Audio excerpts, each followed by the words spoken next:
In Fishman Island we meet Shiley, who has the power to see major events in the future.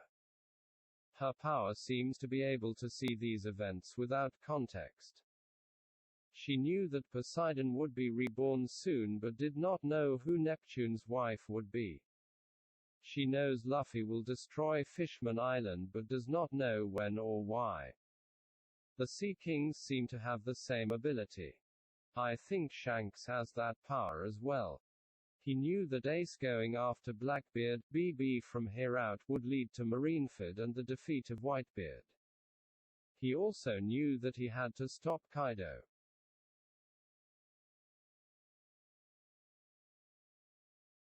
I think that Shanks knew that he had to seek out the Nika fruit. He also knew that he had to take it to the East Blue, which is why the red-haired pirates stayed in East Blue so long. I do not think he knew who would eat the fruit. I think Shanks lied to Luffy about its true nature to keep it secret from BB and the government. Shanks knew that it would awaken on Wano in the future. He also knew that the person wielding it could stop BB. So his goal was to buy Luffy time to make it to Wano.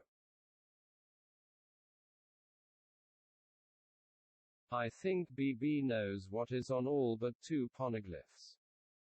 I think BB knows what is on the Wano poneglyph somehow. Maybe through a deal with Orochi.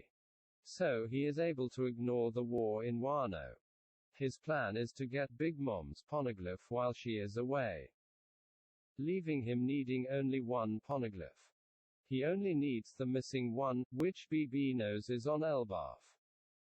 He knows this because in the past he tried to read it and was stopped by Shanks and the Giants.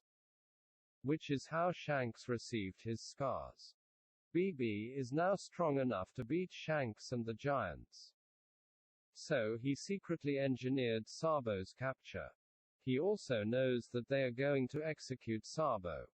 So he does not have to worry about Shanks getting extra help from the government or Luffy.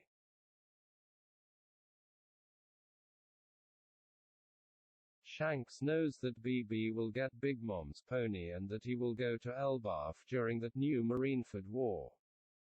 I think the Giants would not let Shanks take the poneglyph. So he stole it during the mystery wedding. A secret that only he knows.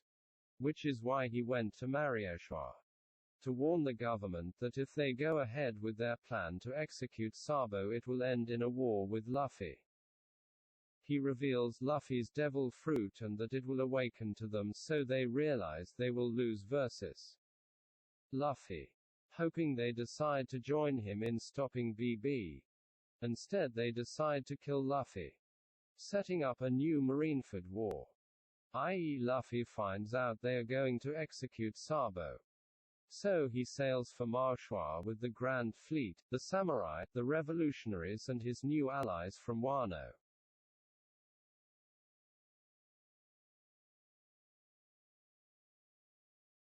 Luffy and allies, including Sword members, save Sabo and defeat the world government. Shanks and the Giants fight BB on Elbaf and lose. Shanks tells BB that the poneglyph is no longer on Elbaf before he dies, revealing to BB its new location. Somewhere BB can't get to it. Shanks was actually in Marioshua so he could hide the Elbaf poneglyph. Knowing Luffy would win, he leaves it for Luffy to find after the victory, telling him to stop BB at all costs. BB lies to Luffy about Shanks being alive, telling him the only way to save Shanks is to bring the last poneglyph info to Elbaf. Luffy sails for Elbaf with the Grand Fleet, the Wano crew, the Revolutionaries, the new navy from Sword, the Minks, the Worst Generation, Bon Clay and they leaders of the new world government. Momo, Shirahoshi and Vivi. They defeat BB at great cost, ending the story on a happy note. The One Piece is indeed funny. Luffy fulfills his secret dream. One Piece ends. Circa 2049. Shanks is the good guy.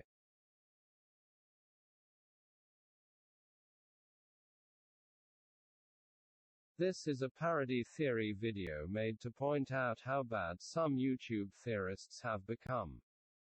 I counted over 20 evil Shanks theory videos on my recommended One Piece YouTube list. Most are from lazy creators who borrow ideas from the community and other creators, using topics they know will anger people. It's shameful and should not be supported in such a great community. Creators that I still respect: the One Piece podcast, Sawyer 7 Mage, Tekking 101, Arthur the Library of O'Hara, Joygirl, Rogersbase and Anime Balls Deep. I don't want to bring attention to some of the worst creators by name. Let's just say one is not a Joy Boy, theories or not. Another is just a dude in a room cashing One Piece paychecks from multiple channels. Here are some real crazy theories. The type you would never see on a channel devoted to making money. Bon Clay, who was rescued by Ivankov prior to the Abarth War, marries Invinkov. Beppo dies right before going Sulong in the Elbarth War. Law uses his fruit to make Apu immortal so he can torment the other worst generation members without fear. Boney marries Uruj, who has been left out of the story all along because he's a lolicon. Hawkins and Drake buy a spa together and co-author the new pervy Germa 66 comic. Bede loses his number 2 guy in the war. The one married to Lola, forget his name. Bede takes care of Lola in his memory, living that married to twins life. Kid marries Ulti. Killer marries Page 1. Kobe marries Vivi, creating a boringly ever after. Luffy bounces between Shirohoshi, post-age 30 with legs, Hancock, Olga, Shinobu, Smoothie and Reiju, who share him willing due to Luffy's Gum Gum Peter North move, which is too much for one of them to handle alone. Tama marries Momo shortly after she realizes he is a smile fruit user. He becomes the world's largest dragon gimp. Hyuri has Zoro's baby, getting Prego from just sleeping next to him. Sanji and Pudding or something.